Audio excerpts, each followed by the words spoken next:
got you. It's hard for me to bend over unless the circumstances are right. Thank you. Yeah.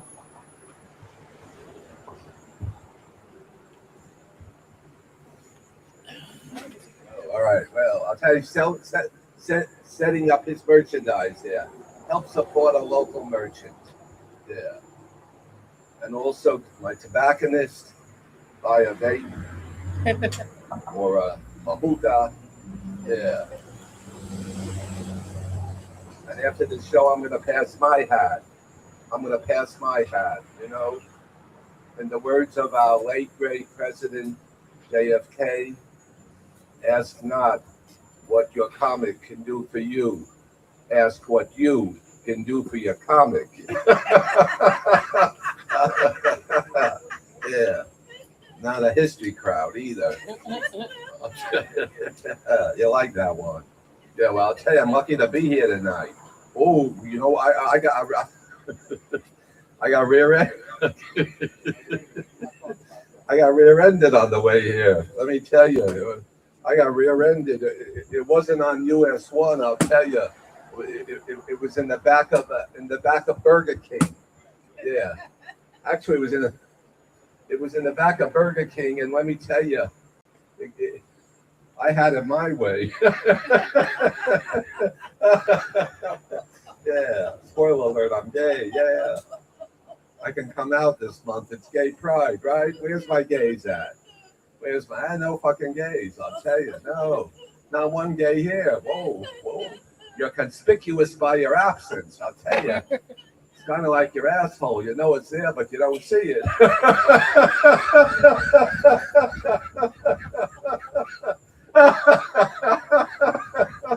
Yeah. No more anal jokes. I'm sorry. Yeah. And then the week before, I'll tell you, you know, I got rear-ended in the drive-thru at Taco Bell. Yeah, let me tell you, that was a hard taco to go.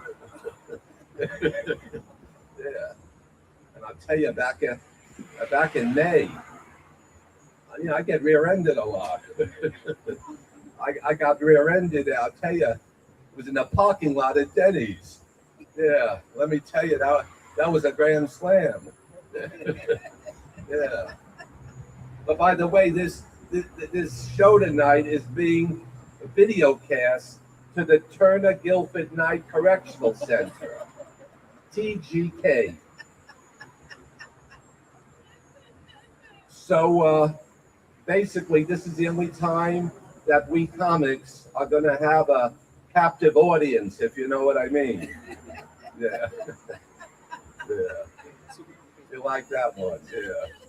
I'll tell you, this is like an escape room. I can't wait to get the fuck out of here. I'll tell you that. I haven't seen this much dead wood since I went to the Amazon rainforest. Yeah.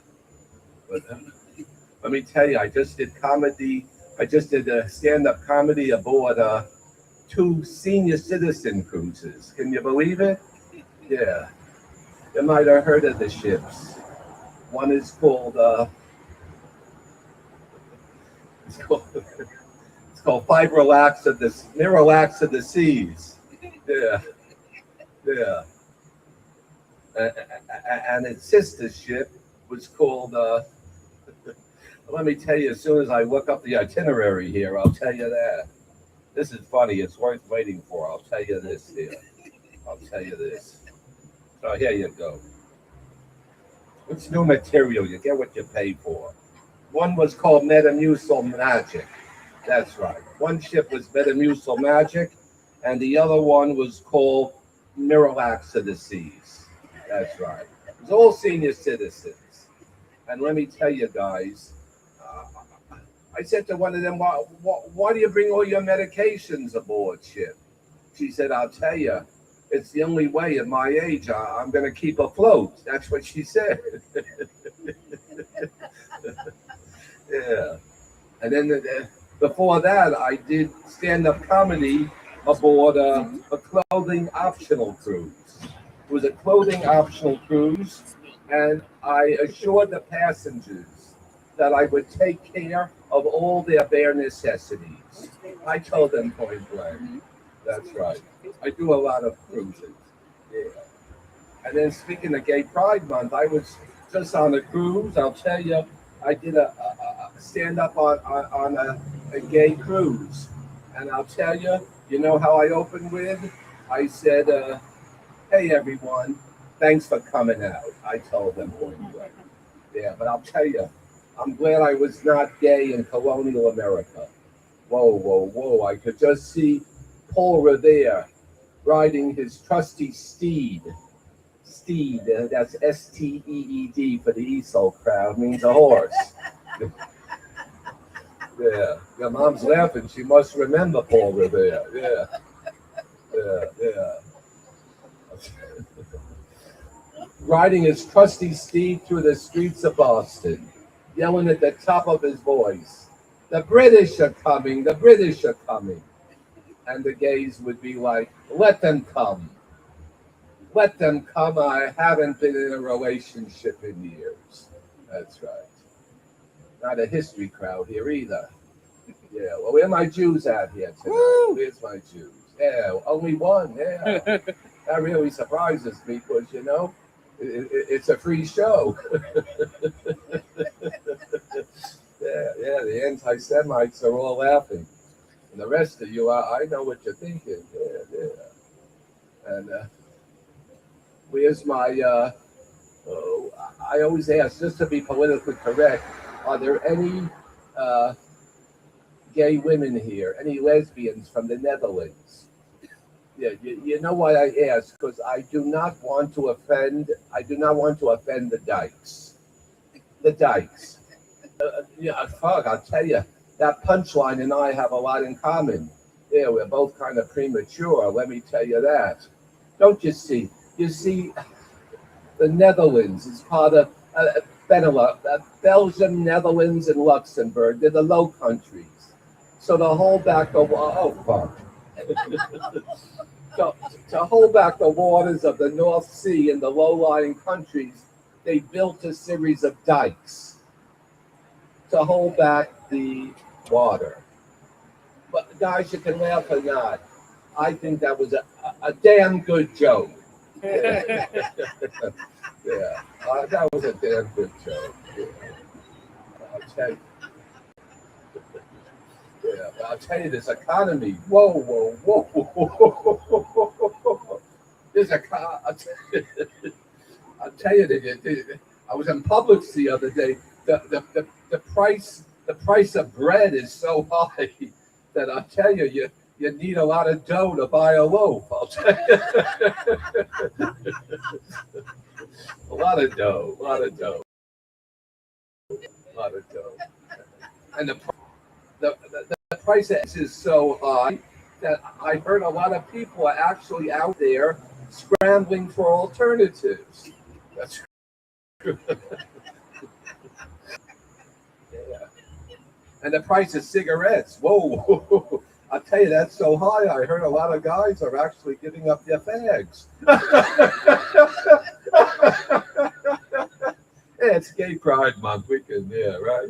But I'll tell you what happens here in Key West, right, guys? Yeah, yeah. I said that last week, and instead a woman raised her hand.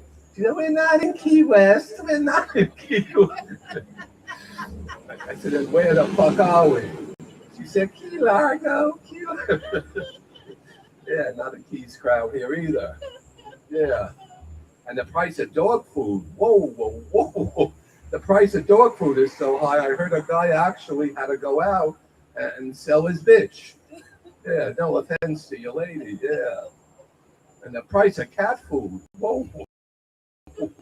I tell you, I saw a woman the other night on Biscayne Boulevard. You know what she was out there selling? That's right, her kitty. That's right.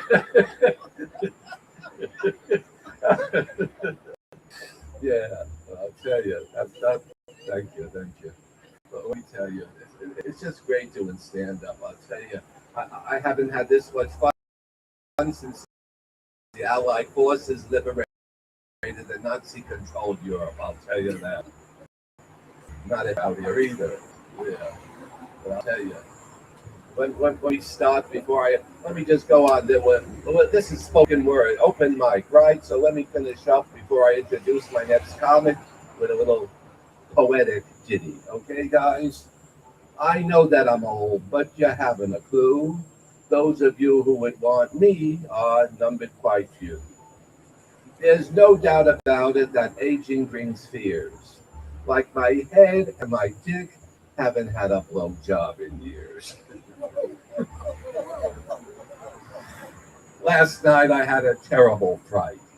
I mistook a Viagra for a sleeping pill, and I'll tell you guys, I was up the whole fucking night. I'm not complaining, but this much is true. What I used to do all night now takes me all night to do. Well, the older I get, the more that I see. Not only can I not come, but it's also much harder to be.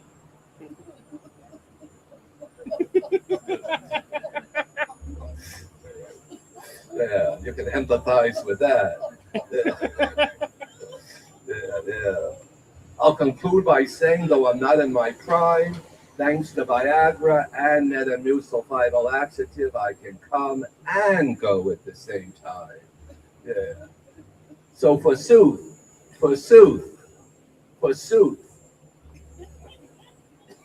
not a fan of Shakespeare here either. Every year that I celebrate is a birthday gift that I'll take.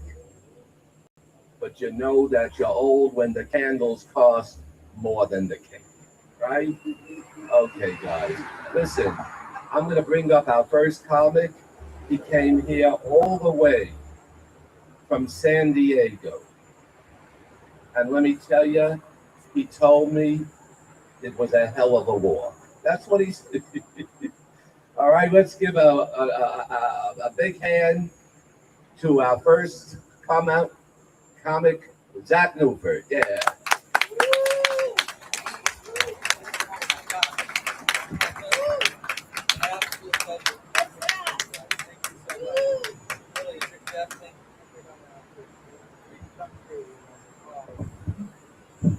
Thank you, Marty. Thank you. I'll tell you guys jokes. Marty, thank you so much for having me. Ben, thank you so much. Thank you, Zach. Oh, this is great. This is great. It's Wendy. Yes. No, Wendy. It's a huge pleasure. I'm a little nervous. You guys are all staring at me.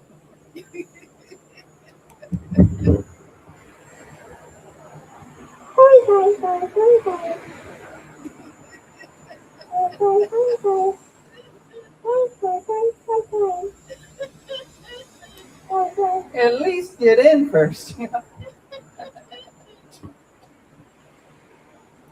So this is a new outfit. New to me. Old at the thrift store. It was on the rack. Last chance before incineration. A little local humor. A little side by side. God. You could be at the Goodwill right now. That's my ex. Every time I get a big gig. So I got kicked out of an art class. They said, we don't need a nude model for this poetry workshop at the preschool. I got carded the other day. Very flattering to get carded. I don't care if it was for a traffic stop. Yes, I'm old enough to drive this. Oh, I pulled a muscle the other day reaching for my remote, but in my defense, it was all the way on the other side of my belly. Got a belly too. Oh, I really warmed up to you guys. I was so nervous. You guys make me feel at home, you know. Trying to kick me out and telling me to pay rent. My wife said we need to talk, but really she meant I need to listen. Learn that. I learned that. My wife says I'm only nice when I want something, but lucky for her, I always want something.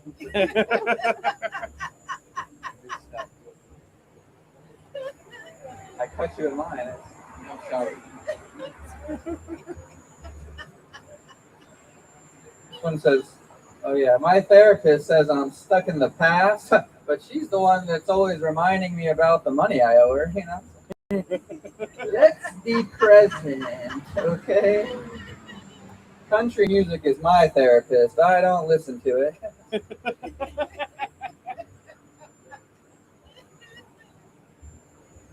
Oh, they tell me I need to stop worrying about things that are out of my control, as if I can control what I worry about.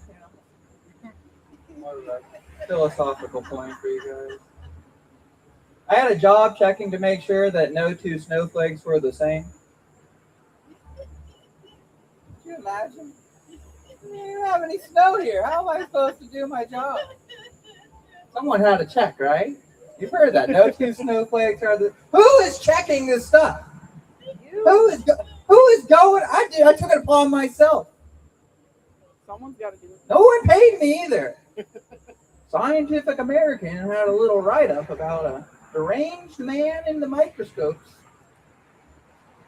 You get out what you put in. A good change machine. Get exactly out what you put in a broken change machine.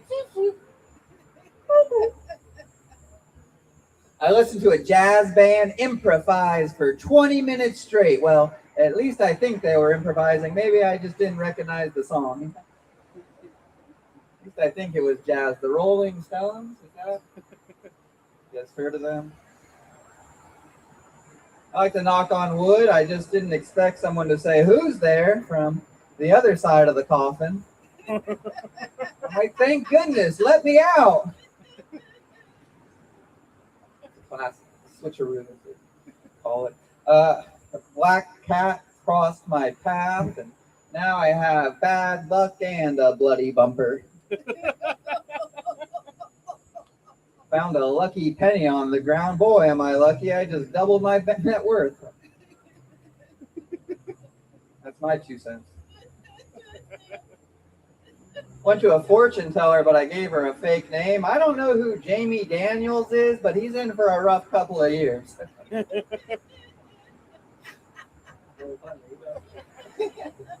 other day I saved a life. A man having a heart attack takes out his phone. He's trying to call 911. So I took it from him and I said, "Don't you know how much an ambulance costs these days?"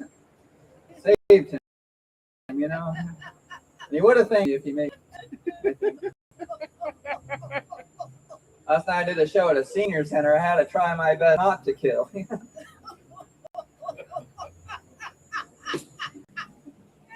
They warned me. I just got back from a silent. You're right. It is that. Let's say it again. It was that good. I just did a show at a senior center. Okay. They said, "You remind me of my son." True story. Grandson. I just got back from a silent retreat. Okay, you caught me. Solitary confinement. Oh, but who knew my thoughts would be the most free when I was in captivity? So, don't tell anyone, but I shoplifted from Walmart. Okay, not Walmart, but a farmer's market. Okay, it wasn't a farmer's market. It was my neighbor's garage sale. Okay, my neighbor wasn't having a sale, but I only drove it around for 60 miles, and I got it back before he was home. Okay? Shoplifting can be fun. Decided I'm going to learn a second language. Decided I'm going to go with body. Based on my study, Jeff, I can tell you like that. Duolingo has body. I just saw Jeff in the bathroom and I called him back. I said, "Sir, I used my powers of deduction to conclude that you are not an employee returning to work." Didn't think anyone was watching, did you? That's good. I got this little cream. It said external use only, which is crazy considering how good it tastes. You know? It told me before that filled up. Decided I'm going to make an apple pie from scratch. So far, I've planted a seed.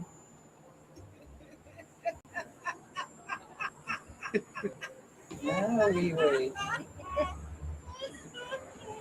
Walked into a room and the lights turn on. I'm thinking, yay, surprise party. Turns out motion detector. No one came to my birthday party for the third month in a row, you know? As a kid, they said I had a lot of potential. So does a chimpanzee with a revolver. Okay. Question's what I'm going to do with this thing. I could fight crime. You never know. When I was growing up, they asked me what I want to do, and I said something serious. They didn't know I meant some serious trouble. Seriously. They say anything is possible, which is true if you redefine anything, which is possible. A joke brought to you by Merriam-Webster. I always give 110%. That's why I'm in debt. God, you go into my bank account, you've never seen so many zeros. Checking, 0, saving, 0, credit, 0. My PIN is 0000. It's all yours. I like to travel like a local. I stay home.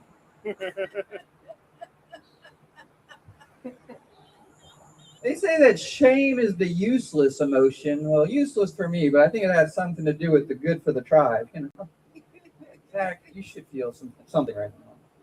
I wrote an apology letter, but I wasn't sorry enough to send it. They say the road to hell is paved with good intentions, so I have nothing to worry about. You guys from Florida, maybe you can help me. I'm having a property line dispute. If a mango from my neighbor's tree falls into my yard, can I shoot him? Is that self-defense if my lawyer says I'm allergic? God, they try to charge me for a carry-on at the airport. I just left it at the gate and let bomb squad take care of it. They say the unexamined life is not worth living. Well, I've examined mine and I came to the same conclusion. That's the way the cookie crumbles. Not all cookies crumble. My wife overbakes hers. Yeah, not a great cookie. I told her that, and she chucked it right at my head, which I made sure to dodge because, you know, that's one tough cookie. And the cookie had sailed past me, and it hit the football out of the hands of a man that was coming to collect a bet that I lost on the World Cup, and said, "Oh my God, that's the way the bookie fumbles." Then a young police officer was walking by admiring his new shoes, and he tripped over that hard cookie. He fell to the ground. I said, "Oh my God, that's the way the rookie stumbles." And then Chewbacca appeared out of nowhere.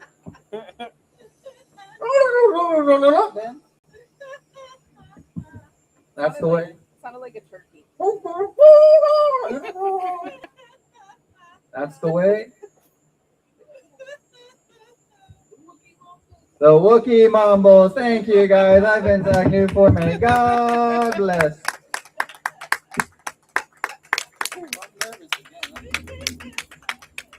I come alive up there, but really, what a rush. What a rush. Great job. What a rush.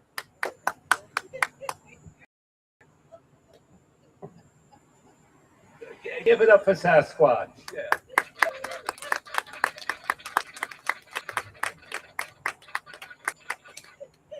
Yeah, I'll tell you, he and Sasquatch, they have a lot in common. They're both an urban legend. They both got hairy knuckles, and I heard they both like to fuck in the swamp. Yeah. But you know, like he said, to quote the late great Zach Newford, he said, you get out of it what you put into it, right? You get out of it what you put into it. But let me tell you, I beg to differ because I was with Eduardo last night. Let me tell you, I was stuck in neutral. Yeah, I had one of those erections lasting more than 3 hours. I had to end up in urgent care. Can you believe it? Yeah. Yeah, the doctor treated me. He handed a bill. He said, "Come again." I said, "If I could have come the first time, I wouldn't be here tonight." That's right. Yeah. Don't like that one? Get the fuck out of here. That's right. Yeah. No more cum jokes, I'll tell you. No more cum jokes. Yeah. But actually, between us, I'm on a high protein diet. Yeah. I swallow 2 or 3 times a week. That's right. Yeah, that's right. Yeah. Let me tell you guys. We're gonna bring up our next comic. She's new to the scene. She's so new that she's gonna give you some new material that you probably never heard before. That's right. Yeah. Unlike the rest of us, old school comics. Okay, let's do a give a big hand to Zilke Marie. Yeah, Zilke Marie.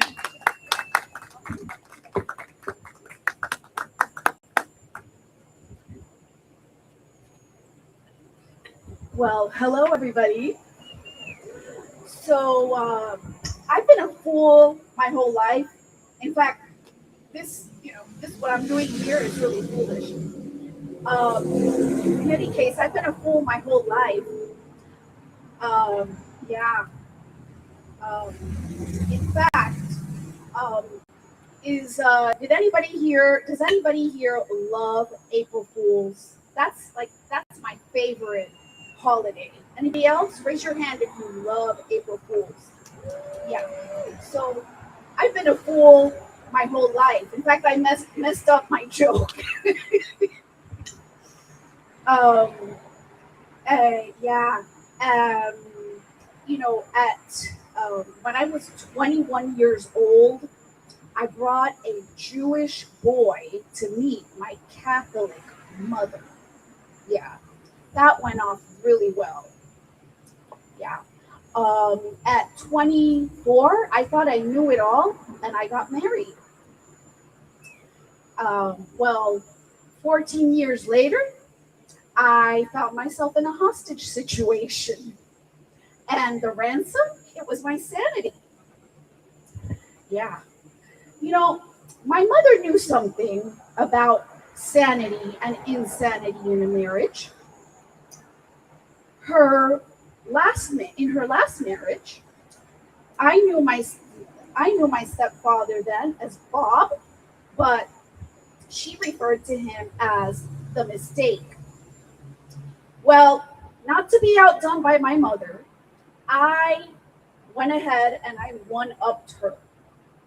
I I got married, and and she would refer to my ex as the disaster, which was very confusing at Thanksgiving because I didn't know if she was talking about the turkey or my ex.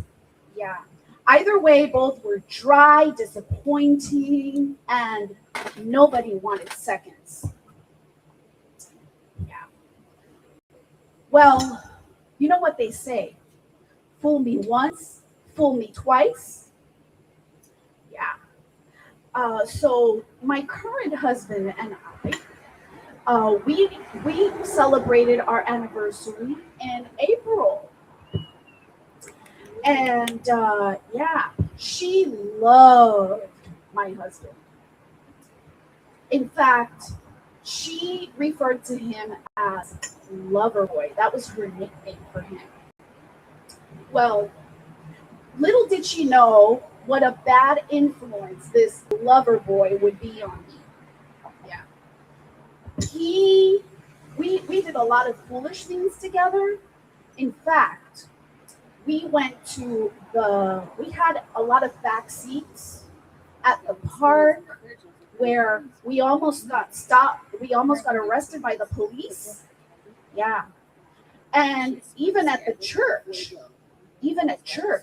where, we figured if we were going to do it, we would do it where we could go to confession right afterwards.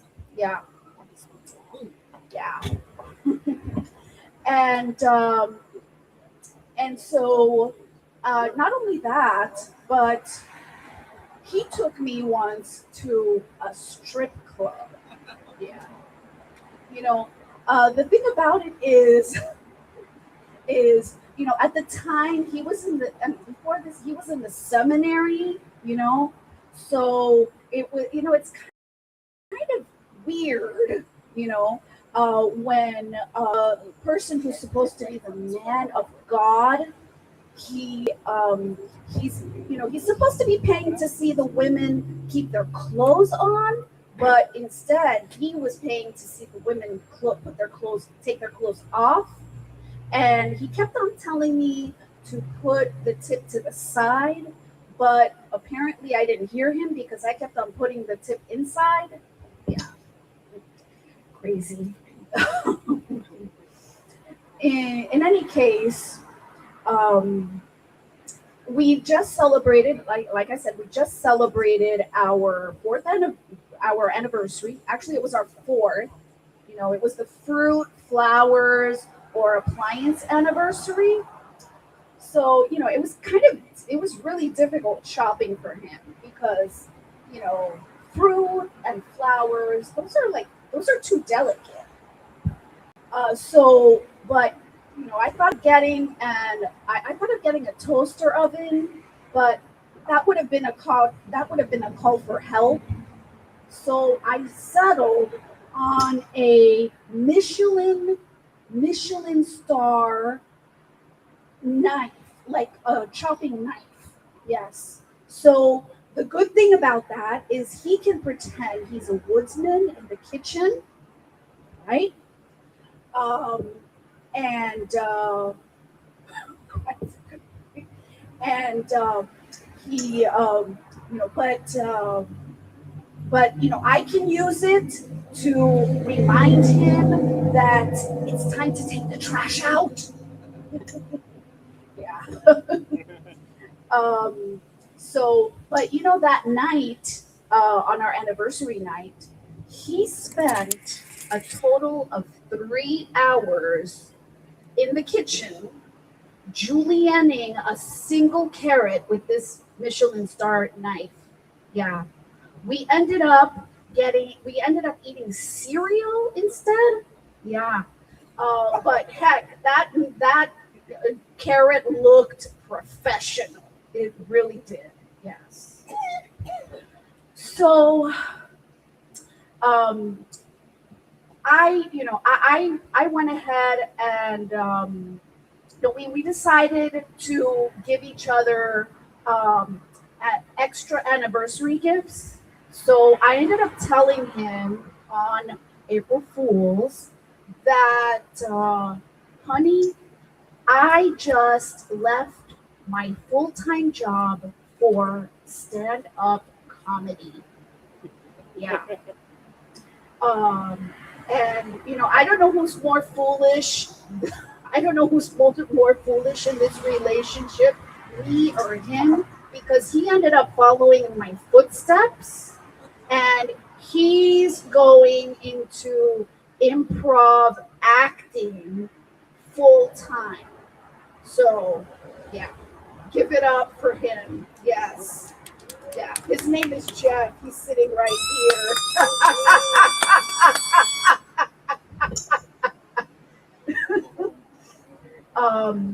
What else? Oh, you know, not only am I foolish in love, but I'm foolish. I have ADD. Anybody have ADD here?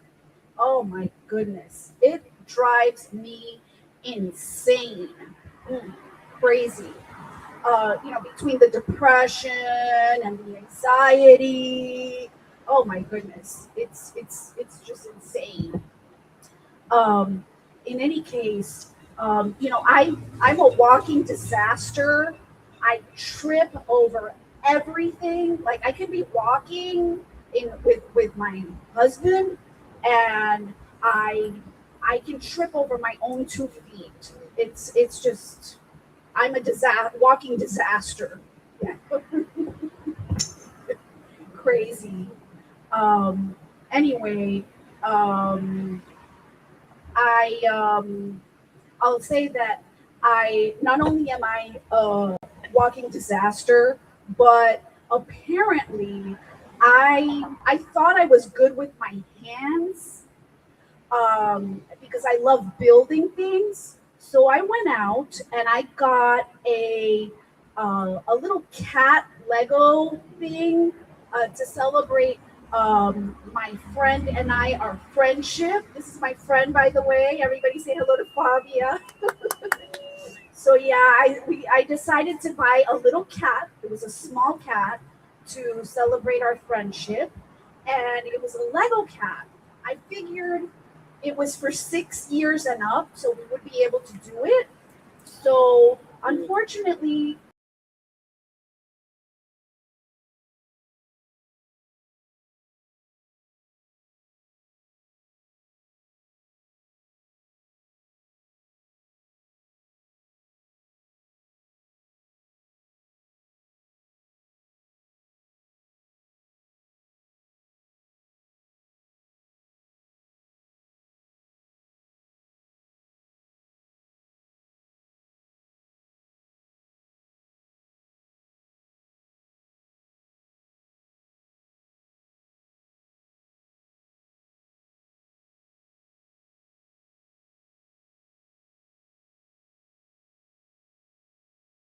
ship for 18 and up, that one must be for scientists.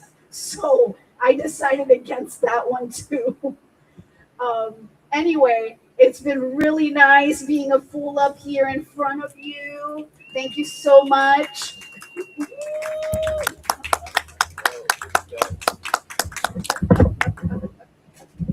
Oh, yeah. She chipped on my stool. Yeah. Yeah. Actually, I always bring this bench every time I do stand up because the other day the doctor said, Marty, at your age, you have to keep a good eye on your stool. Yeah, he told me, especially if it's black. He said you might need a colonoscopy. I said, yeah, that would be a real treat, doctor. I haven't had anything up my ass since 2018. I told her point blank. A round of applause for Julian Carrots. Yeah, that's right. And her husband, a seminary school dropout. Yeah, yeah. You'll hear from him next. He's next in the lineup. He's a real treat. He's real funny. He's new to the scene. He does stand-up and improv comedy at Just the Funny in Coral Way. Give it up for Father Jeffrey McNabb. Yeah, yeah.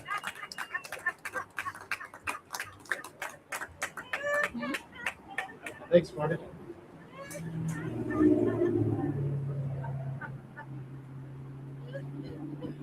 So I've been doing stand-up for, I'm sorry, I've been doing improv for about 9 years. I've been doing stand-up for about 2 weeks.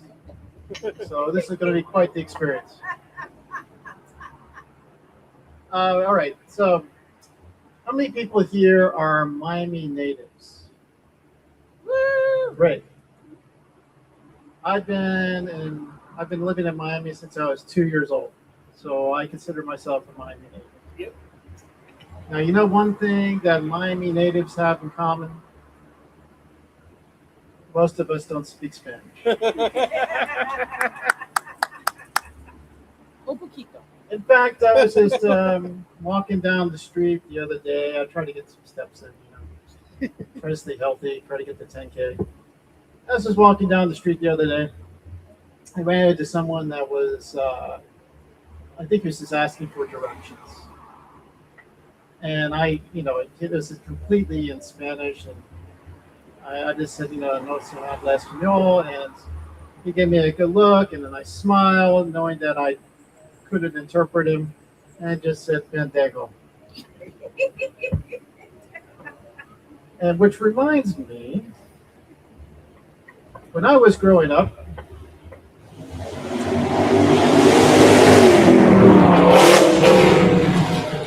just as we have some extra sounds there.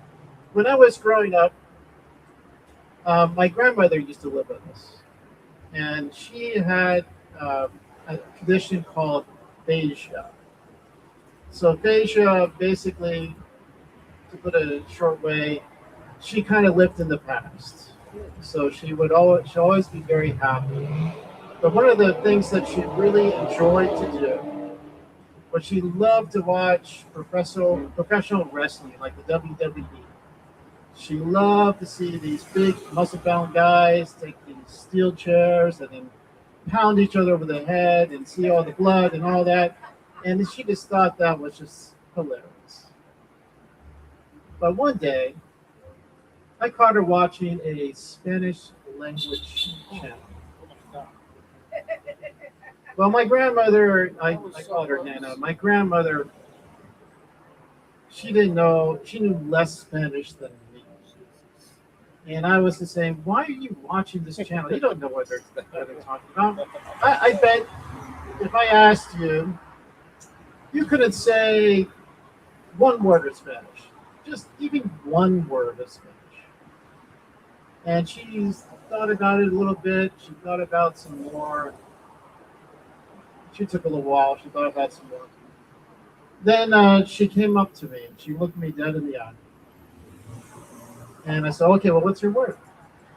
She said, Fandango.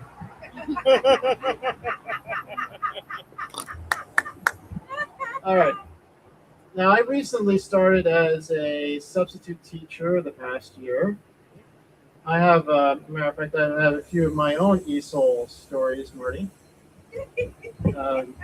Quite the adventure. One of the things that I usually get, that people usually ask me as a substitute teacher, what's the difference between elementary, middle, and high school? Correct. It's 2 words. Hormone levels. So in elementary, they kind of look up to you. They, especially if they're kindergarten, first grade, second grade, when they're still pretty young, they kind of look up to you. A common question for someone in elementary would be that. Something about being old. So basically what they would do, especially since I am politically challenged and I have some gray hairs and things like that, they would say, oh, Mr. McNabb, are you 75? And I would say, well, no, then I'm not quite that old. He says, well, the kids would then say, well, if I say that you're 35, would you give me some candy from the teacher's drawer? And I said, sure. Then, of course, everyone gets candy afterwards. All right, so I'm going to be skipping over middle school for a good reason. I'll get back to them. All right. So in high school, a lot of the people, they've had their time in juvenile hall, and they've kind of like, the crazy ones kind of winded down a little bit. And so they're thinking something more practical when they ask your questions. So it'd be something like, how much do you make?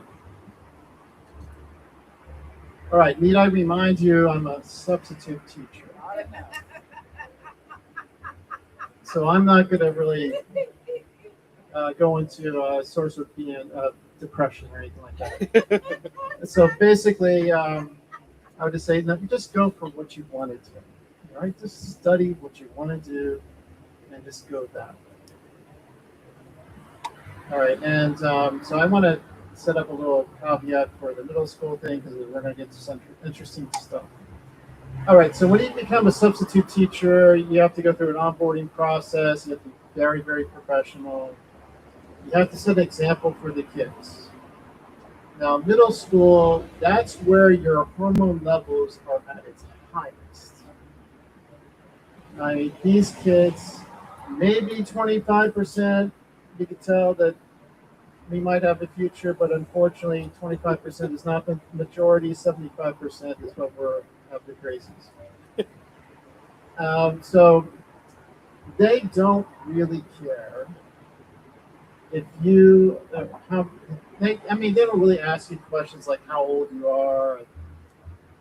They don't really ask you questions about how much you make or anything like that. They don't care about that stuff. They're playing around. They don't. Come on. Everything they do is a game. But what they do like to do is test you. They like to push you. And so I'll give you an example of a question I got fairly recently. There was a couple of kids in the back, and they were just pretty tough. They were testing me the whole time, the whole period. So at the very end, they said, Mr. McNabb, I have an important question for you. Can you come over here? Can you come over here? Oh, okay, all right, whatever. Okay, all right. So, all right. What's the question? Yes, yes. How big is your dick? And that was literally their question, which brings me to mind that I think I have actually learned a Spanish word for once. Gendejo. And that was my son. Thank you very much.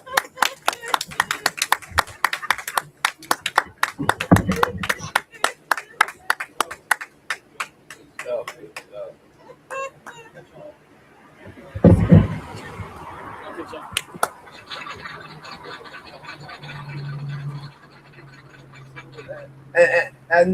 and give it up for Glenn Campbell and take me home, West Virginia. That's right. Yeah. Not a fan of the Mountain State either. Yeah. But I'll tell you, talking to church, whoa, no offense, but I'll tell you, I went to church last Sunday, and as soon as I entered church, the priest come up to me. He said, "Sir, would you like to genuflect?" I said, "Father, I don't know what that means. I don't know. I didn't." He says, "Well, it means you get down on your knees and you kneel in front of me." I said, "Well, Father, I'm not Catholic, but I'm gay." He said, "Well, that's even better. Let's take it behind the altar." I said, "Okay, Padre, sounds like a plan." Well, let me tell you, last Sunday, I was born again. That's right. I was born again, but I'll tell you, between us, I was not resurrected, but I was erected, if you know what I mean. That's right. Well, actually, I'll tell you, I'm comfortable with religion now because I'm going for Bible study. Yes, I am. The other day, the pastor come up to me. He said, "Marty," he said, "you need Jesus in your life. You need Jesus." I said, "Excuse me, I'm Jewish. I think we killed the guy." He said, "No, it wasn't your people. Actually, it was the Romans." I said, "Well, maybe it was the Romans, but my people, we catered the Last Supper." He said, "Actually, it wasn't the Last Supper. It was the early bird. If you're seated by 5 p.m., you get soup or salad, you get an entree, 2 veggies, a dessert, and a beverage, right? It's a good deal. Yeah. But the next comic, he's even a better deal. That's right. Let's give a warm my tobacconist welcome to Richard Carrington. Yeah.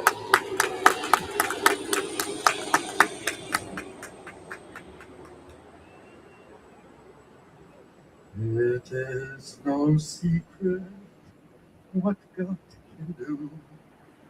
What is done for others, He'll do for you.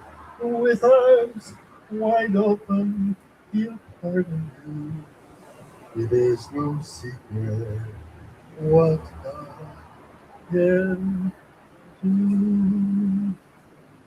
Folks, I'm going to prove to you that God is real. I met Professor Ferdag 40 years ago. We were professors together. He's a bright, articulate man. 40 years later, he sees my book, Soft Green, Flaming Crimson, and he asked me to read my poems. Folks, this is the most unlikely connection you will ever see in your entire life. I'm Christian, he's Jewish, and I love him. I am not gay. Far away from gay. Me a Jamaica man, you know, me only look white. Me really is a black man. However, my name is Carrington, so if you ask me about my culture, I'd rather tell you I'm an intellectual who writes poems. But I love that man. I don't know why. I just love him. And he asked me to read my poems. However, you know, you can't really tell by me look, you know, because me only look white. Me really a black man. However, you know, we can also say, if you ever decide to trouble my girlfriend, boy, I tell you, that's the last day and the last breath you will ever have.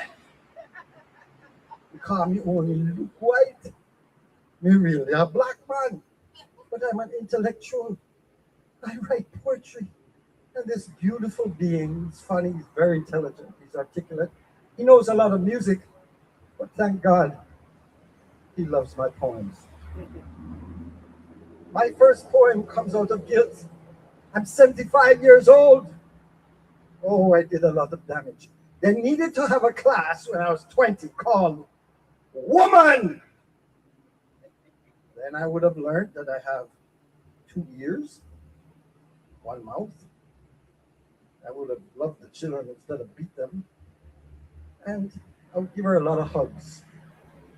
And regardless of what you hear about the sexuality here, you guys need a poem. This poem is for you. It's called A Woman.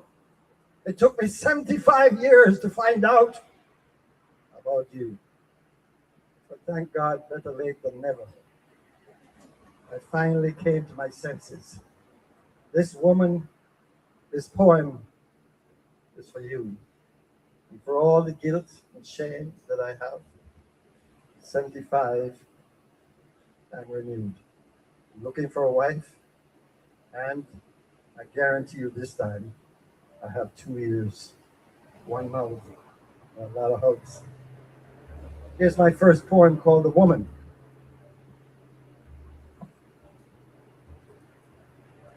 They are clobbering definitions on site describe. Oh, defy the box meant to limit your colors. Be bigger, smaller, defy the odds. Slip, slide away and beyond those meager definitions so fast to impose.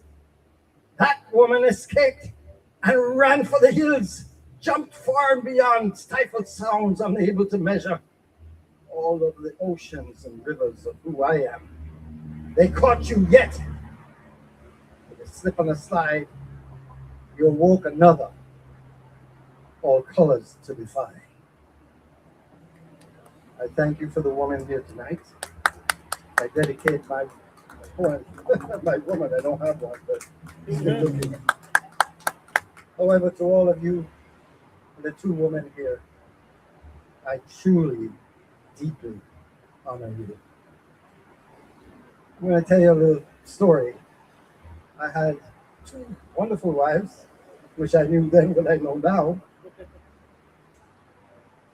This one woman, she gave me this beautiful Argentinian boy. And we were going to the mall right down here, 1996. And she said, watch the boy. Well, you know, me a Jamaican man, I say, rascal, what should I talk about? Watch the boy. Watch the boy? Okay, I watched the boy. Now, being the intellectual that I am, I went to the mall and I saw a bookstore. Poems, yes. And I took up the book and started to read. 2 minutes later, I look up from the book. He's gone. Oh my God. The Christian side of me came out. Dear Lord Jesus, have mercy on me. What I got to tell this Argentinian woman at last? I lost him. Don't think so. So I'm looking around, scrambling like a chicken without a head. Holy shit. I don't curse, I'm Christian. But here comes the boy, running up to me. He jumps on me and he says, Daddy, never you do that again. You could have got lost. So my friends, I beg of you, I plead with you. Love those who are not like you. Be kind and gentle with the differences. Be accepting. Be generous. Be kind to all of those around you. You know, 40 years ago when I met this guy as a professor, he wasn't so good at that, but now he's found his niche. And hey, you know, I celebrate all of you.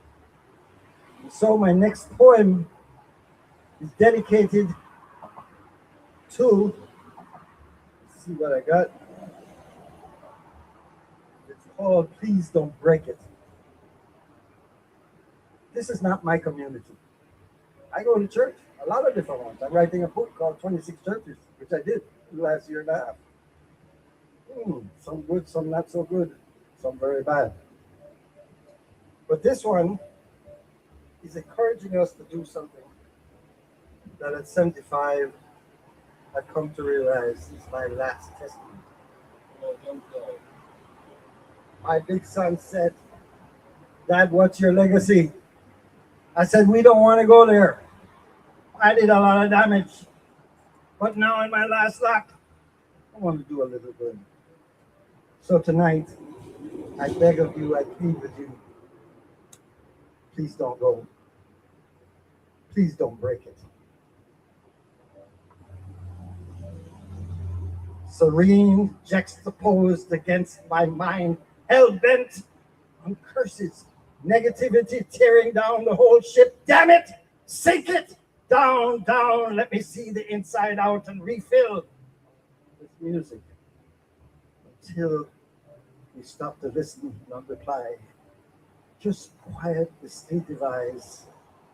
Stop by the busy colors, bled black and blue. Please, just try. Folks, we're in the last lap of something. I don't know exactly what's going on. It don't look so good to me. But then, who am I to tell? Maybe there is something good around the corner. I'm not sure. But like the song said, it is no secret what God can do, because it is a miracle of 75 years that I'm here with my friend. 40 years later, he found my book and let me read it. And let me show what my son said. Dad, what's your final answer? This is it. Why I like you.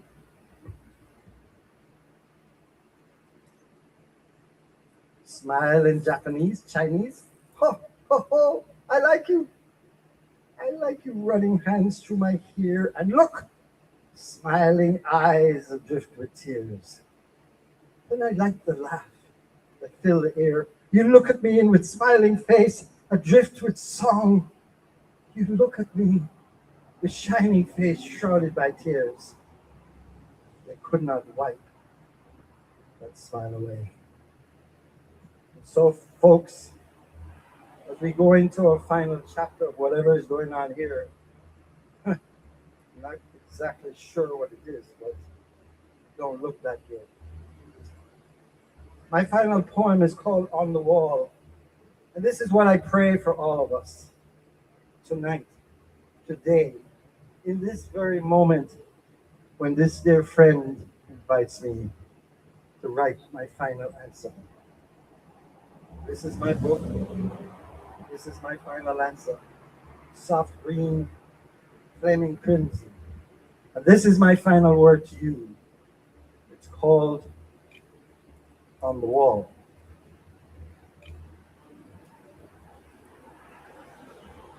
In this house, run down every ball, play hard, live well, die healthy, write a card, find yourself, make a call, say thank you. Smile a lot, laugh sometimes, write a poem, hug a friend, say sorry. Find a passion, listen to the rain, speak softly, forgive often. Take a picture, eat a muffin, be gentle and joyful, paint a painting. Oh, please say sorry. Feed the homeless, visit the lonely, make a friend. Sing in the choir, be patient and kind, be nice. Get a massage, say I love you. Play ping pong, do it yourself. Speak your truth, give it your all. Listen to the silent. Find peace. Take a nap. Go for a drive, whisper, whistle. Be still and soft. I know. Thank you.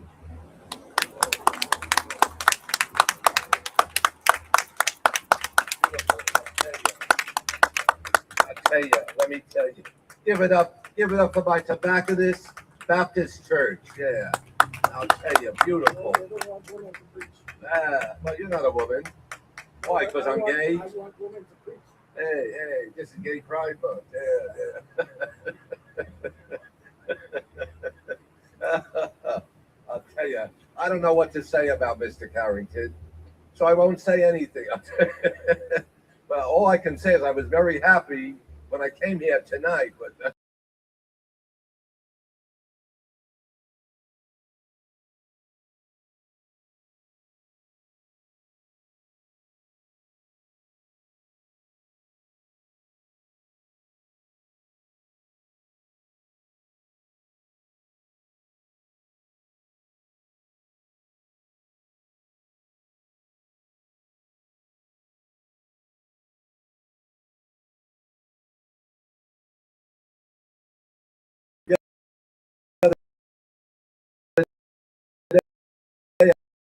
I came in a bottle. Yeah, I had to go for a urine test. Might as well get a sperm count. That thing for this shit, right? Yeah. I tell you, it was a good deal. Yeah. Well, let me tell you guys. And another nickname, I tell you, another nickname I go by is Gibraltar. You know why? Because I'm always rock hard. Yeah. Well, Compass, because I'm always pointing north. Or Santa, because I come only once a year. That's right. And with any luck, I'll come down your chimney. That's right. And I'll put coal in your stocking. That's right.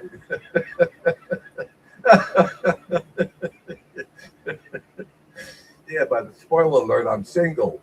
Yeah, I'm single and I'm ready to mingle. I just broke up with my ex. He was a sewer worker. Yeah, I found out the man he wasn't into manholes. No way, no. And then after that, I'll tell you, I dated a street cleaner. He swept me off my feet. That's right. And number three, I'll tell you, he was a trapeze artist. He walked the tightrope at the circus. I was in the crowd below. And as soon as he saw me, he fell for me. Yeah. And number four, I'll tell you, I've had more spouses than Elizabeth Taylor. Yeah. I'll tell you, number four, he was a lion tamer. But I wasn't happy with him because he made me jump through all sorts of hoops for him. I didn't like that shit. Yeah. And number five, whoa. Yeah. Number five, I'll tell you, was a clown. But I'll tell you, he confused the fuck out of me because every time I got in his car, he got out the other side. Yeah. And number six, he was a fisherman, but he had crabs. And number seven, he was a chiropractor, but he was too manipulative, if you know what I mean. Yeah. And number eight, I'll tell you, number eight.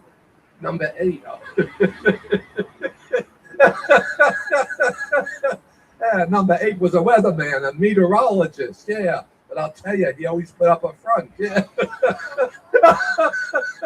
yeah, a cold front. Yeah. And number nine was a fisherman, but he had crabs. Yeah. Did I tell you that already? Yeah. Oh, yeah. No, I'm telling you. Oh, fuck. No, he was a fisherman, but I'll tell you. Yeah. Yeah, not only was he a fisherman, but he was a real barracuda. Yeah.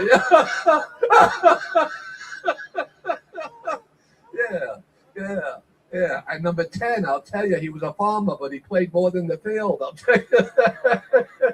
Yeah, that's right. But I'll tell you, I'm happy now. I'm dating a dentist, and I'll tell you, he fills my cavity. I'll tell you.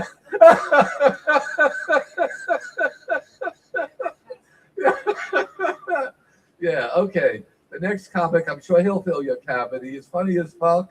He's new to the scene, and he likes doing stand-up comedy at senior citizen residences because he told me that he can do the same jokes every week, and they don't fucking remember. They don't remember. Let's give a big hand of applause. Clap it up for Gary Pastorella. Yeah. Oh my God. I'm preaching to the choir tonight. I mean, it's all a bunch of comics. You know, interesting thing about Marty, I didn't plan on doing any gay jokes tonight because I thought I'd be working at, if I'm going to do gay comedy, I need to go to Wilton Manors because they really appreciate when you talk to Wilton Manors in Fort Lauderdale. And Marty, you've been there many times, haven't you? Yeah, we're kind of familiar. Yeah, we're kind of familiar. All right. Anyway, one of the things last night we did at Senior Center, and I got to tell you, I was seriously the youngest person there. I'm definitely younger than Marty. I think I'm younger. You older? I'm older? Yeah. I'm 72. Yesterday you were 74. I was 73 yesterday because I forgot I was 72. But the bottom line, I didn't remember when I'm old. See, I don't have a bunch of cards to read from. I'm just going to give you life's experiences. And last night, we talked about a job that I got when I was very young, and I thought I'd died and gone to heaven. I had to explain to him what it was. I was 22 years old, and I got a job, and I'm going to have to tell you now because you'll never figure it out. But 1 out of 500 people who apply for this job actually get the job. So it's really, really a hard job to get. And I was a flight attendant. For National Airlines, I became Pan Am. Actually, I loved it. As a matter of fact, it was the best job I ever had. I met my wife. She's sitting in the back taking my picture. She's going to smack me later because I'm going to talk about her at length. But the bottom line was, yesterday, you didn't realize this, when we were at wherever that senior center was and people started coming through the door, I inadvertently, and I realize it now, went to the door like I was actually boarding a flight. And I started, this is the honest to God truth, and I stood at the door, people started walking in. I said, well, you can cross over, sit down, whatever you want to do. In the meantime, I'm thinking, holy crap, what am I doing? I haven't worked a flight in 35 years. And I was a purser for Pan Am, and I used to make the announcements. And I thought to myself, well, why not take you all on a flight?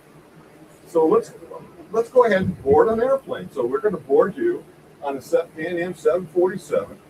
You're going to come through the number 2 door, and you're going to either cross over, make a right, and go to the back where the cow car is, or you're going to make a left. You're going to go to business class, or you're going to move up to first class. But I think this group is a first class group. This group is a first class group. You're going to cross into the galley. You're going to make a left, and you're going to go into the forward cabin on the 747. So now you've walked into the forward cabin on the 7th floor. There's actually 24 seats up there.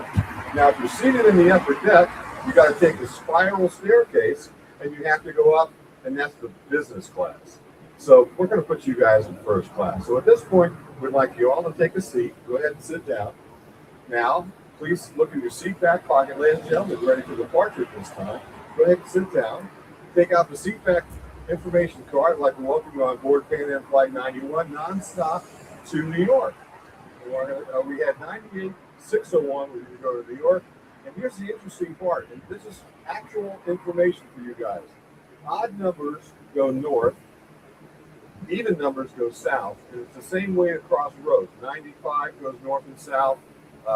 When you go to the States, 10 crosses, 20, 40. As you go across the United States, even numbers go east and west, and odd numbers go north and south. So we're going to go ahead and go to New York. So now go ahead and take your seats. Take the information card out of your seat back pocket. I'd like to take this opportunity to welcome you on board Pan Am Flight 98 nonstop to New York. You know, on this 747, there are 10 cabin doors, 5 on the left side and 5 on the right. Each door is equipped with, I haven't done this in 35 years, each door is equipped with an emergency slide. And if you're sitting in the upper deck, your escape route will be down the staircase and out the first available door. At this time, we'd like to make sure that your seatbelts are securely fastened. You fasten your seatbelt, insert the metal tip into the buckle. You unfasten your seatbelt, lift the metal flap on top. Now, your cabin will be pressurized to a comfortable and controlled altitude in flight. But if there's a change in pressurization, oxygen mask will automatically drop from the small compartment above your seat. Now, we want you to grasp the mask, pull the mask, place it over your nose and mouth, and breathe normally. However, if you're traveling with someone, put your mask on first before assisting that person. But if you're traveling with children, and I used to say this all the time, and all of a sudden they go, oh my God, pick your favorite child. And the kids would go, oh my God, pick me, pick me, pick me. That's a true story. All right, so now you put your mask on, you're ready to go. But our flight is actually going to be operated over water. So you please note that the slides of doors 1, 2, 4, and 5 are equipped with slide wraps. The life vest is located under your seat. You can reach down and locate it this time, but please do not take it out. If you need it, you follow your flight attendants, take the vest out, unfold it, place it over your head, making sure the inflation cells on there right. on the front, bring the straps around to the back, snap the hooks into the ring, but do not inflate the jet vest until you leave the cabin. Now, seriously, if you inflate the vest inside the cabin, you're going to have a problem because you're going to float to the roof if the cabin fills up with water. That's true, too. And now as we prepare for departure, place your seat backs and your tray tables are in up in lock position. As we prepare for takeoff, we wish you'll enjoy your flight. Did I do it correctly? I think so. I think I did it Yeah. correctly. 747. I can't believe it. 35 years ago. And I was thinking about that last night. But last night, I also talked about the 3 phases of life. All right. Now, when we're young, like this woman here, she's young. She has sex all the time. Well, maybe. Okay. Well, not these guys in the back because they've lost it a long time ago. But when you're young, it's like sex all the time, all the time, all the time. But when you're in your 40s, 50s, as we get into our 50s, forget sex. What gets us off, Marty knows about this, what gets us off, not something in the ass, forget it, Marty, but what really gets us off is a good meal. Okay, we're going to go to Ruth Chris, we're going to have a nice steak, something along those lines. But at this point in our life, now that we're in our later years, what really gets us off? A good bowel movement in the morning. I'm going to tell you, there's nothing like, I'm serious, you think I'm kidding, there's nothing like a Metamucil morning. And every night, everything I'm telling you now is all true. Every night I do a thing of Metamucil. In the morning, oh my God, it's fantastic. You know, a cup of coffee. Oh my God.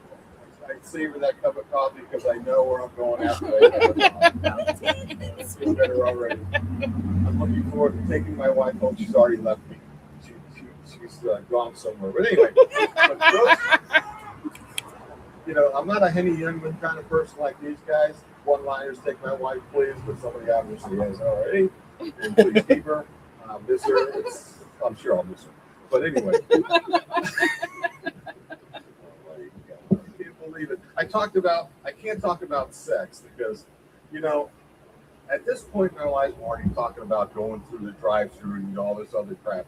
I can't keep up with that because I'm in my mid-70s, 72, I'll be 73 next month. And the reality of later in life, Viagra, you know, this is true.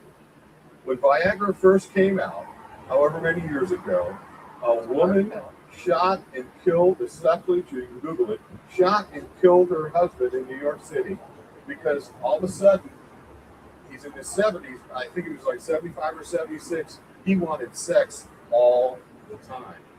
She wasn't having it. She shot and killed the guy. So it was a Viagra death, and that's a true story. But the point is, my only sex that I had was pretty exciting. Last, I don't know, maybe a week ago, my finger actually slipped through the toilet paper. It was very exciting. I mean, it doesn't get more exciting than toilet paper. But I can't believe I'm freaking myself out with you guys. But you're all the crap. I mean, think about it. We've got the stand-up, really? I mean, you polish your head? How do you do that? Do you polish that? I mean, I'm thinking about going bald. I'm thinking about it, but I haven't gone there yet. You polish that? You polish your knob? Not your head, the other head. You know, once we find it, when we're 11 or 12 years old, once we find it, this is true. Then we never let it go. Okay. I'm looking. It's not in his head. That guy still doesn't let it go. Okay. It's true. You know, a young boy. Actually, I said this last night. We are in our prime, 18 to 22 years old. I mean, literally, that's the best time for us. If you really want a young virile, do it all the time, woman or man, they need to be 18 to 22 years old. And after that, for men, it's downhill. And they need, like whatever, Viagra or whatever works for you. But in my case, it's the finger through the toilet paper. It really works for me. And John back there, he got the hat on. I met him a few years back, and he tends to go to musical things. Okay, he and his girlfriend, they go to different musical things. And I've enjoyed his company elected. He got me to join the Italian American Club. And I thought to myself, wait a minute, Italians and Jews, we get along quite well. You know, for whatever reason, the Italians and Jews, we get along fantastic. And I'm really appreciate, you're going to think about this later, because we love each other's food. Anyway, thank you for allowing me to stand up here and make a fool of myself. I greatly appreciate it. We'll see you later.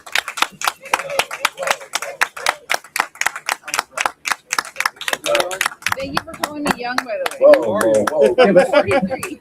Oh, you're just wait, you're in your best time now. Give it up for a good bowel movement. and Miralax of the Seas. And Metamucil Magic. Yeah. That's what we comics call a callback. Yeah. I'm sorry, guys. That was what you call a ship joke. Yeah.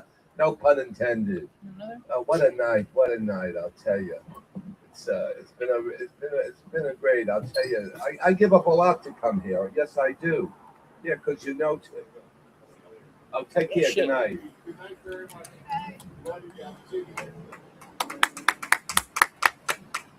Tonight was bingo night. Yeah, tonight was bingo night, and I'll tell you, I give up a lot because you know I love it when I bingo on my favorite number. Yeah, that's 069. That's right. And I'll tell you, last week I hit the jack.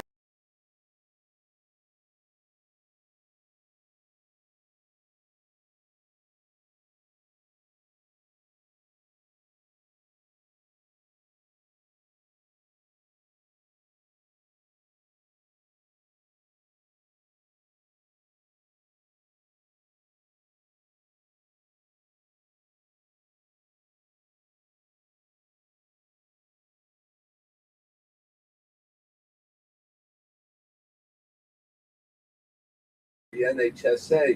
I don't know what's worse. Doing stand-up comedy or a rectal itch. I'll tell you. Actually, I stand-up comedy because the crowd can actually see how much you're suffering. That's right. Yeah.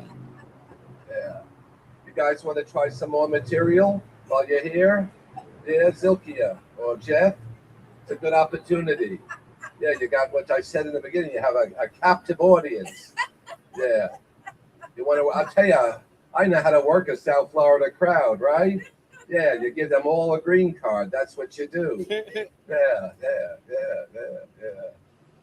But I'll tell you, you heard about my spouses. You heard about my love life. You heard about my problems with Viagra and a sleeping pill, right? What have you not heard about? Yeah. What about gefilte fish? You haven't heard about? I'll tell you, you can't find gefilte. Yeah. Speaking, what a segue. I'll tell you, you know what? All the Jews have left Miami and they've returned to the homeland. Yeah, Boca Raton. Yeah. This land is mine, God gave Boca Raton to me. So I was in Winn-Dixie the other day. I was looking for gefilte fish. I couldn't find it. Could not find it. Stopped the guy in the international foods aisle. I said, "Sir, could you please help me find the gefilte fish?" He said, "I don't know what that is." He didn't know. It's a GED grad. You have to go to Publix. Yeah, check out Publix. Yeah. I'll tell you, this guy's funny as fuck. Yeah. But let me tell you, he said, I said it's a Jewish fish. He said, "Really? I didn't know fish had a religion." He didn't know. He said, "But let me ask you something.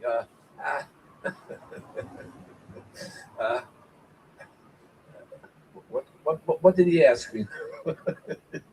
I said it's a Jewish fish. Yeah. I said it comes in a jar. Yeah. I said it comes in a jar.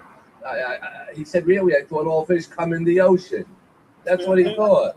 I said, "No, that's called spawning. The female fish lays eggs and the male fish, he fertilizes them." He says, "Okay, but I got another question for you. How do they get the fish in the jar?" I said, "Well, I think it's caught from a pier. It's caught from a pier." He said, "Really? The only thing I ever caught from a pier was an STD." That's what he said.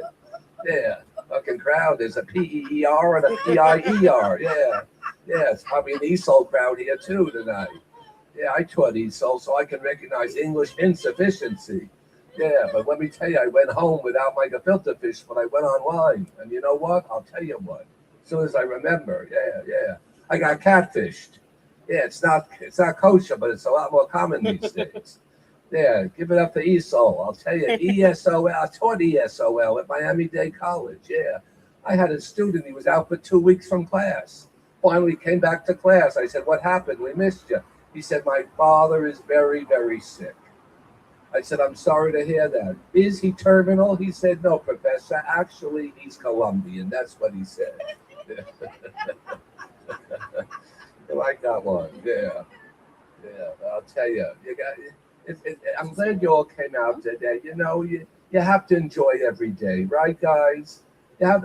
I know we're on this. I'll tell you, I'm having so much fun. I forgot to bring up our last comic. Yeah. Well, let me tell you this. Before you got to enjoy every day. Because you can go tomorrow, right? In fact, between us, because what happens here in Gainesville stays in Gainesville, right, guys? Yeah. Yeah, not a UF crowd here either. And I hope I go tomorrow. I fucking hope I go tomorrow. And you know why I hope I go tomorrow? I'll let you know. But you're gonna take this line all the way home tonight on the Jersey Turnpike. That's right. Fucking crowd don't know they're not in Key West, they're not in Gainesville, and they're not in Jersey. But let me tell you, yeah, I hope I go tomorrow. And you know why? Because I didn't go today. I didn't go. Guys, that was a shitty joke. Yeah, okay, guys, listen. Well, let's bring up some musical comedy now. Let's give a big welcome to Ricky O.I. and his musical ditties. Yeah, give it up for Mr. Clean. Yeah.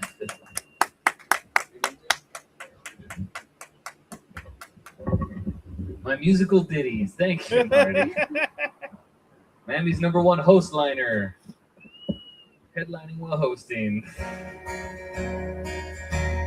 You guys doing good? Thanks for staying around for me, guys. Didn't always last today. I used to live in Korea. For 5 years, I lived in Korea. And when I was there, I dated a lot of Asian girls. And they would ask if I have Asian fever or yellow fever. Have you guys heard that? But there's just a lot of Asian girls out there, That's what there was. If you move to Hialeah and you start dating a Cuban girl, do they ask if you have croqueta fever? There's just a lot of croquetas around, you know what I mean? It's actually kind of weird if you don't date Cubans in that case, right? Right, this song's about being on time. Some of you guys got here very early, like myself. You got a party? Well, I'ma be there. But at the predetermined time, I hope you're prepared. Nobody else there, we'll put the chips out. And all those disrespecting clowns will be missing out. We'll make some small talk, then you go shower. I sit alone downstairs for an hour. I made it. I'm on time. Where are you and your friends? Are they running behind? I'll be passive aggressive when I say that I don't mind.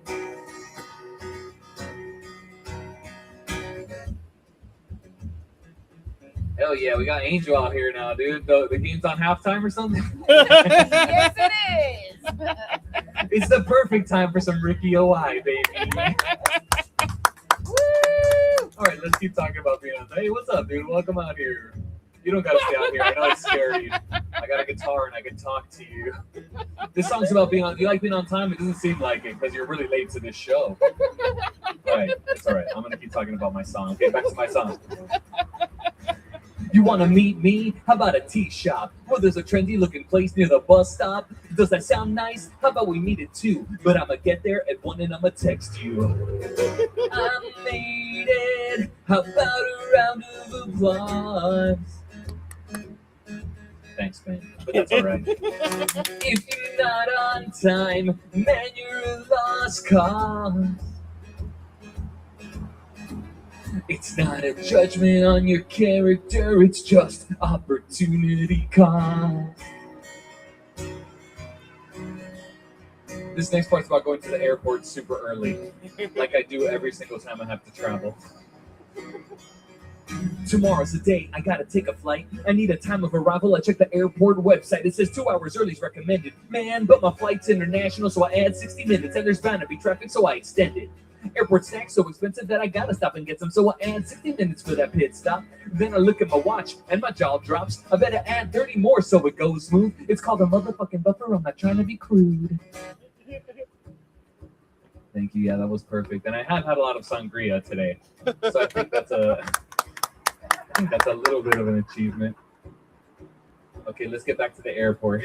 I made it. Can I board my plane? Sir, you're so fucking early that it's truly insane. That's okay. I'll just hang out at the gift shop and text my friends to complain. If you're giving out awards for timeliness, remember my name. It's Ricky. Oh. If you're giving out awards for timeliness, remember my name. Yeah. Thank you. Hell yeah. We got this intimate crowd going, so I want to try a song that I don't do all the time. Because I worry it's like a slow burn, you know? And everybody wants instant gratification nowadays with the TikToks and the Reels. This song's about when you want to be with someone, but the timing isn't right. You do something called the long game. You guys heard this one? Ben and Wendy, how long have you, before you guys started dating, how long were you friends? Not long. You went straight into it. These guys don't know anything about the long game. How about back there, Angel and Dory. a year and a half just being a friend, baby. Laying the foundations. Playing the long game. I'm sorry, yeah, you shouldn't have come out at halftime. It was by choice. Long game. Long game. I'm not like those other guys. I want to get to know you deep down inside. Like what's your favorite color and how does your breath smell like after garlic bread? Damn, Patricia is a pain. The way she acts at work's insane. Just listen to your poems. You know how Angel was, right? Long game. Take my time and I do it slow. Long game. And you'll be mine before you know. Long game. I met her family last Thanksgiving. She introduced me as her good friend Kevin. Well, my name's not Kevin, but I still think we shared some special moments, at least until her new boyfriend showed up. But that don't mean I'm giving up. Long game. Long game is a way of life. Long game. He has you now, but you'll be my wife. Long game. Much later on their wedding day, I gotta hold back tears as I think of all that I didn't say. Wrote her a poem that I just threw away. And it went like this. Whose shoulder you gonna cry on when he's with another woman? If you think this game is over, you must be fooling. Well, this game is like Monopoly with your family. It lasts forever, but I know one day he's gonna mess it up and never get with you. I know one day it's gonna mess it up and I'm again. I just gotta play for a little longer. I just gotta play. I'm the MVP. No one does it better. I'm the MVP.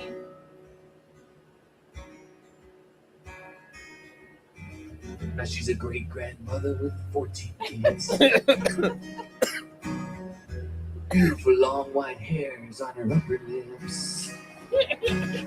But you know who's not there? That dirty wanker that she married oh so long ago. He died from too much cholesterol. Long game works out after all. Long game. And now my life feels like vacation. Long game. We can still make love with medication. Long game. All together one time, guys. Long game. Woo! Thank you. Yeah, now normally I would do my t-shirt selling song, do my song about cats, but I feel like a lot of you guys have this shirt. You guys have seen this shirt. Might as well get a little more experimental here.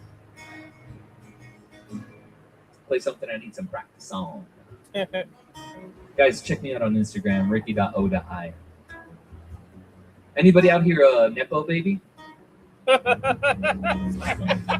I wish. He's got those rich pappies. Oh, if only. Oh, no, if only. Nepo babies have it easy, right? You guys know, I know there's a little bit of older crowd mixed in here today. You guys know what a Nepo baby is? No? Somebody who benefits from nepotism. You know, your parents got a lot of money, you get some advancements. They call them, these days, the kids are calling them Nepo babies. But I think Nepo babies have their own struggle, and this song is supposed to kind of show the differences between the two. Between like the average folk and maybe a Nepo baby struggle. This will be my last song.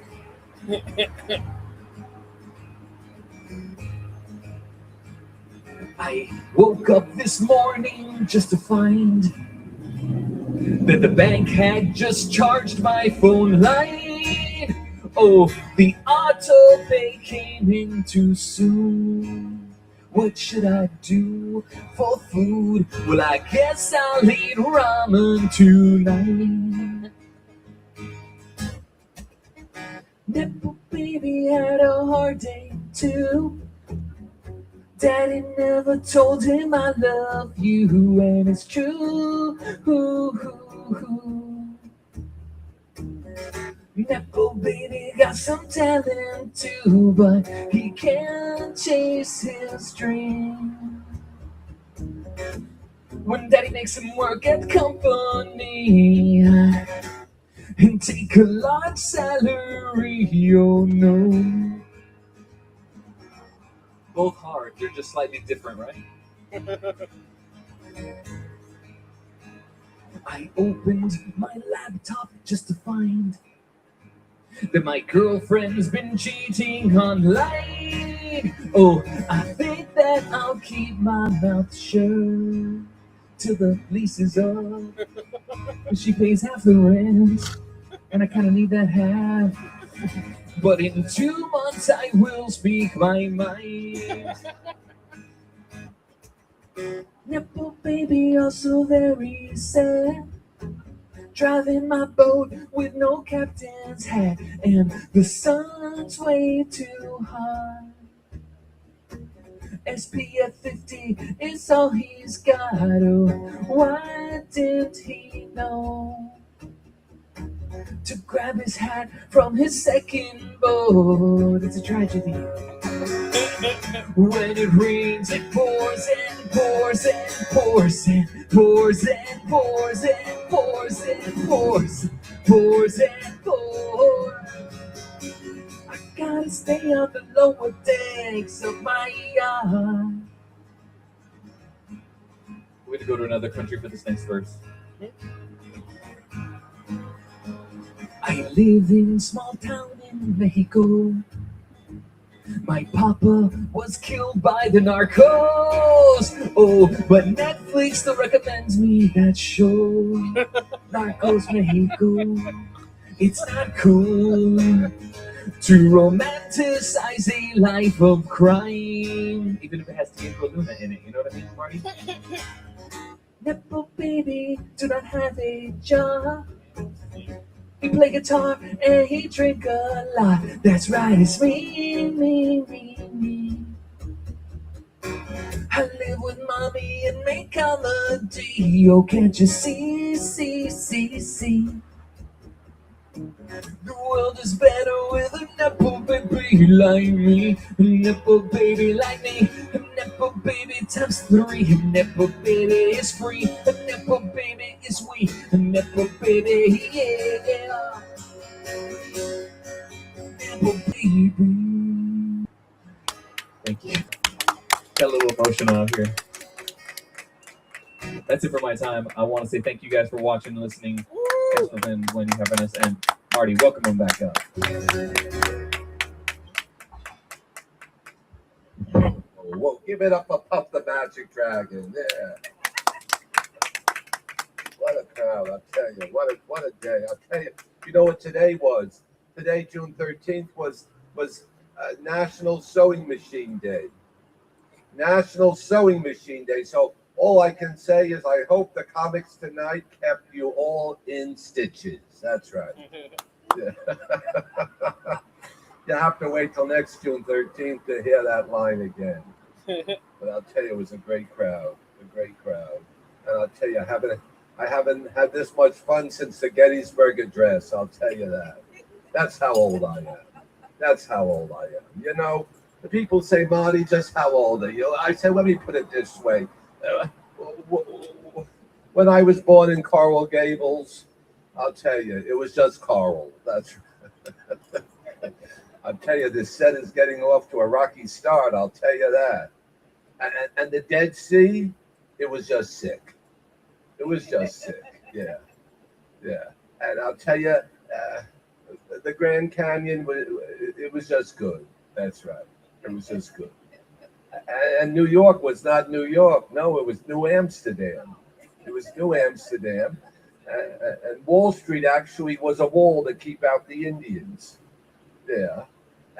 And the Hudson River, they didn't know where the fuck it went. They didn't know. And nobody cared. And the first mayor of New York was actually Peter Stuyvesant. And Peter, yeah, you remember him, right, Mom? Yeah. Yeah. And he had a wooden leg. The guy had a wooden prosthetic leg. And you know how he died? In a massive fire. That's right. Yeah. You know why? Because he was highly combustible. That's right. And speaking of the Native Americans, you know, last week I did stand-up comedy at the Miccosukee Resort out in the Everglades.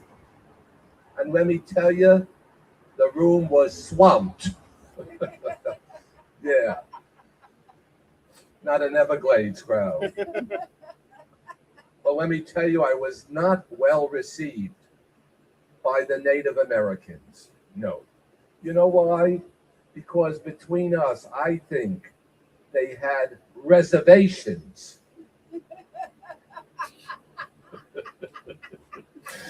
about stand-up comedy. They didn't like that shit. They didn't like that. No. Yeah.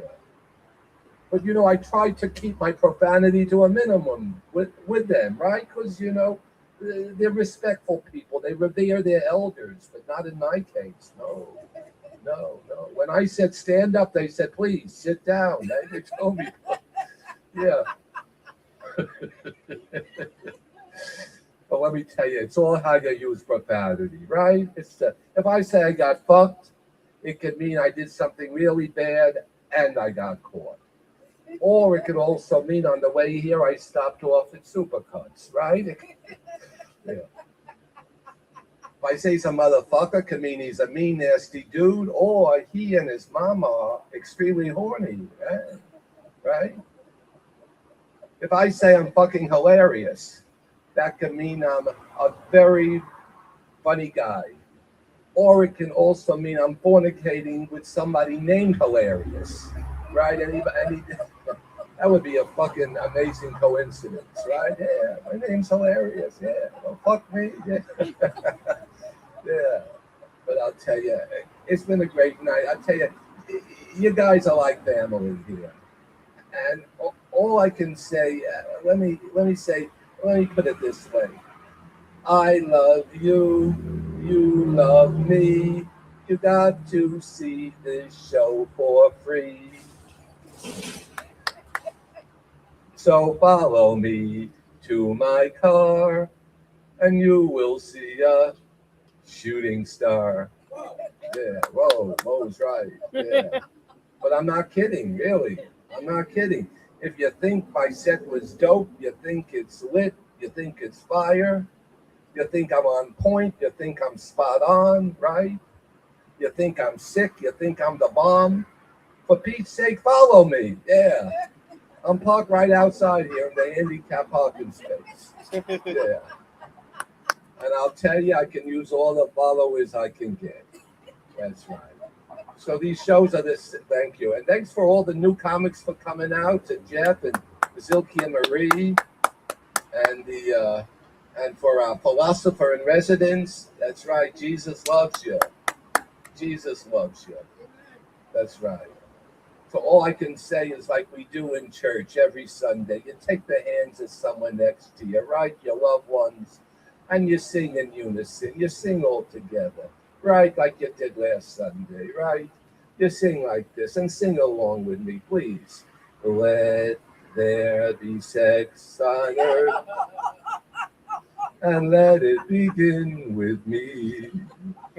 Oh, let there be sex on earth, the sex that was meant to be. So keep on sucking and keep on fucking and eating ass eternally. Oh, let there be sex on earth, and let it begin with me. I'll tell you again. That was fun. That was fun. All right, guys, listen, have a great night, a great rest of the weekend. Happy Pride Month, and happy National Sewing Machine Day. Yeah, because all I can say is this woman's in stitches. I'll say it. Yeah, take it to urgent care. Yeah. Like I was. Yeah, stuck in neutral. Yeah. All right, I give it up for my tobacconist. Yeah, and Ben. Yeah. Fun night. I'll tell you. I haven't had this much fun since the French defeated the Indians in the French and Indian Wars. I'll tell you that.